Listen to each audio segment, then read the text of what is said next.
So recently on TikTok, there's been this trend of making these cool videos with these quirky little subtitles, all to some chill music that end with this AS logo, obviously inspired by bumps from Adult Swim.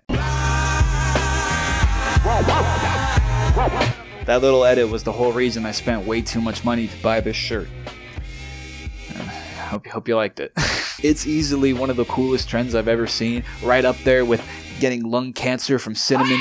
But also, seeing as my channel was heavily inspired by Adult Swim to the point where I make my own little bumps at the end of my videos, I figured why don't I break down why it is we remember Adult Swim. So what is Adult Swim exactly? Well, to talk about that, you have to go back in time to 1992.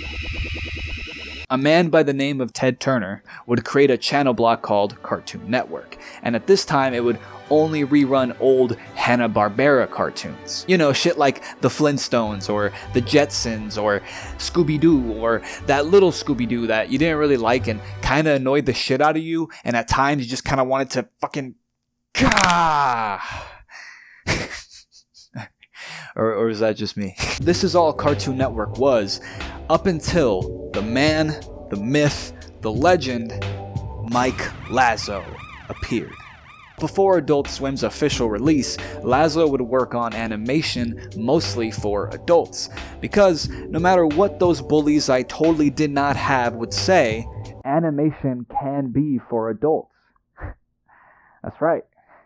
Fuck you, Luis. And the real first show of this kind would be Space Ghost Coast to Coast. I love saying that shit. And they made it by taking the animation cells or frames of these old Hanna-Barbera cartoons I mentioned earlier and kind of reimagining them and retooling them into basically creating a whole new show. In this case, they took an old superhero show that didn't do too well called Space Ghost and completely reformed it into this parody talk show where a washed up superhero and friends have these parody interviews with celebrities. It made interviews like you've never seen before, kind of like this.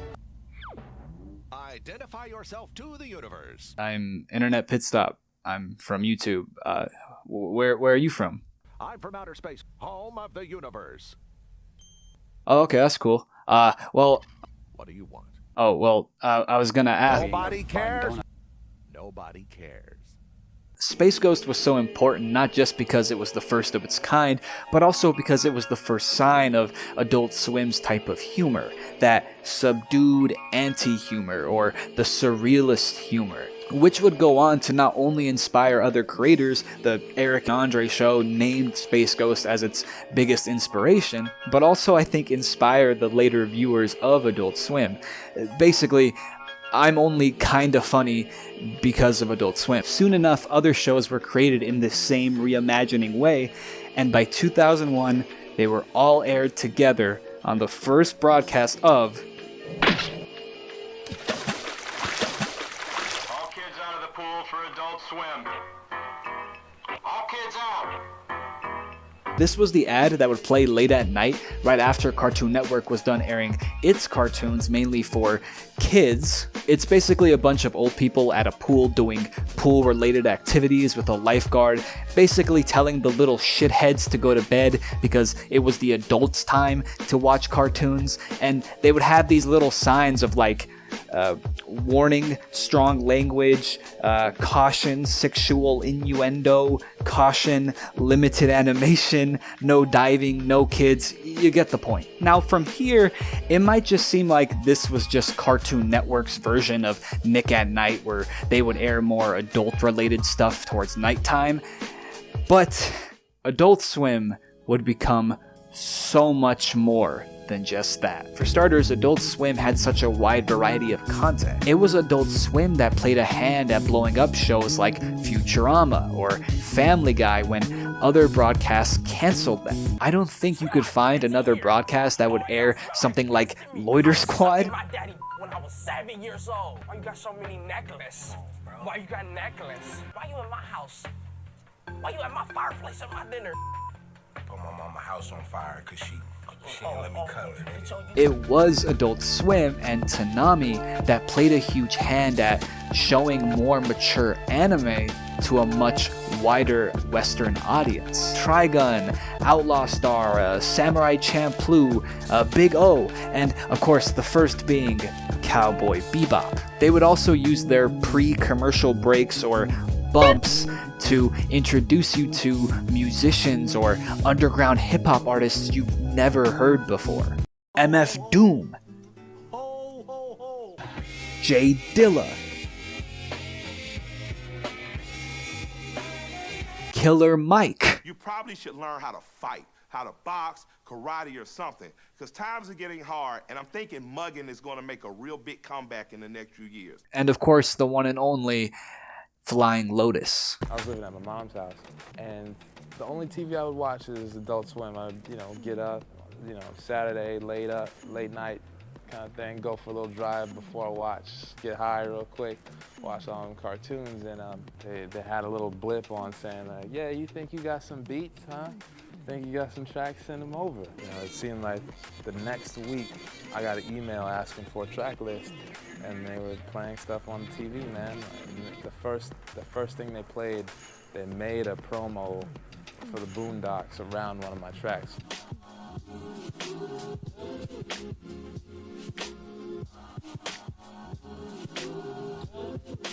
It just, it blew me away, man. The only TV you watch, you're hearing your music on, had a crazy geek moment. They created a space for a lot of artists who maybe didn't have a chance anywhere else to have that chance, and introduced us to some of the coolest shit we'd ever seen. Adult Swim could be seen as a big reason why people now love adult animation or anime, or why so many of us are obsessed with underground hip-hop or chill lo-fi hip-hop beats to relax and study to. All because the Adult Swim team loved themselves some J Dilla and some Madlib and some Nujabes and put us onto those artists. Basically, me and a lot of other people have Adult Swim to thank for literally shaping our entire personalities. Because that's why Adult Swim was so different from other channels. It had a connection to its watchers. Using those bumps, they'd give you stats about shows you liked, or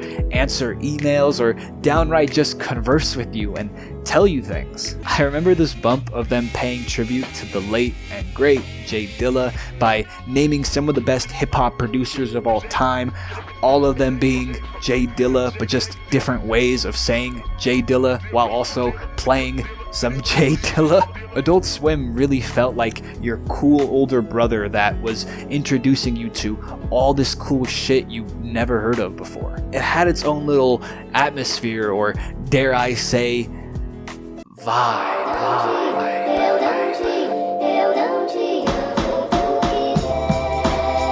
The most impactful memory I have of Adult Swim was, of course, sleeping on the couch and then waking up at 3 a.m. thirsty as fuck, but this time it wasn't my pseudo big-headed father bouncing in slow motion with his family on the TV.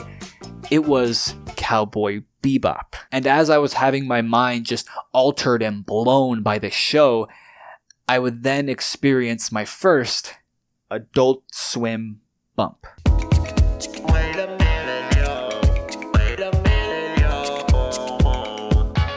And right here, let's break down exactly what a bump is. They were these small segments that would play either in between a show, or right before a commercial break, or after a show, and what they were usually varied. Sometimes they were just these weird pictures of a garden, or a barn, or street lights, to some of the most fire beats you've ever heard. The aesthetic of these pictures were as creepy and eerie as they were interesting and intriguing, and they felt like these little moments of bliss as you're just looking at the picture and listening to this amazing music, and you wished always that they could just go on just a bit longer. Like, I find it really fucking weird that pictures of a baggage room, or lights from Japan, or this endless stairwell just live in my head completely rent-free. Sometimes these bumps, like I said earlier, would just be Adult Swim talking to you personally. Or maybe they'd even be telling you to go to bed because they knew your ass shouldn't be awake right now because it's fucking 4:41 a.m., which is the exact time it is right now of the filming of this video. Again, another pat on the back.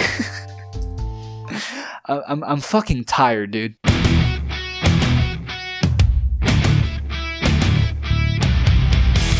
And they also had these terrifying ass bumps that would horrify your nightmares forever.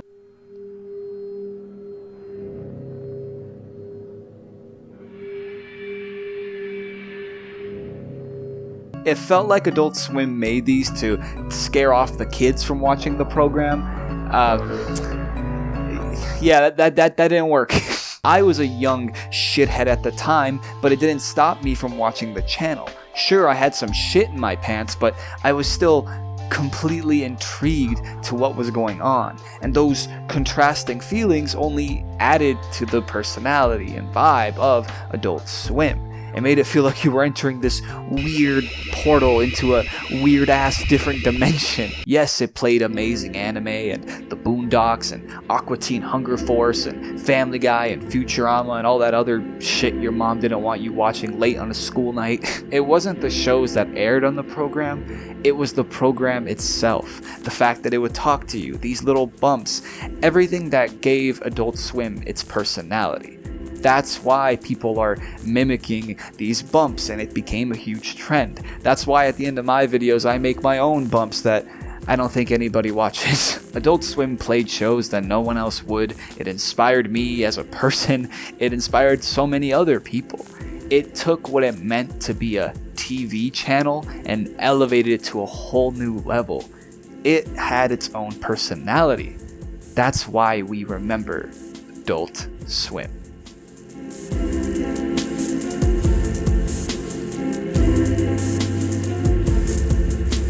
Now, while this trend is cool, I advise you to go down to the description where there are playlists of these old bumps I was talking about earlier, with the picture and music all attached. It's a blissful, chill part of the internet. It's just a bunch of nostalgic people reflecting on times gone by. It's kind of crazy how a vague picture you barely remember and a J Dilla beat can make you reflect on your whole entire life. Much like those Dragon Ball Z Linkin Park AMVs that I talked about in this video, I want to make sure that we hold on to these bumps as a part of history and they don't just become lost media. Because it's such an important part of growing up with Adult Swim. It's all part of an era. Thank you to Mike Lazo and the team at Adult Swim for basically shaping people like myself's personality, and thank you for introducing us to so many things we'd probably never see otherwise. And most of all, thank you all so much for watching this video. And of course, thank you so much for coming to this little pit stop on the corner of the internet. Peace.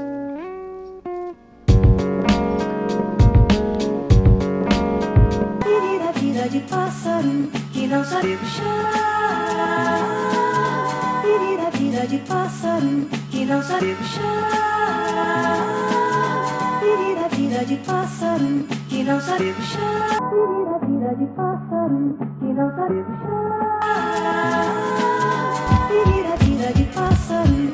sabe puxar.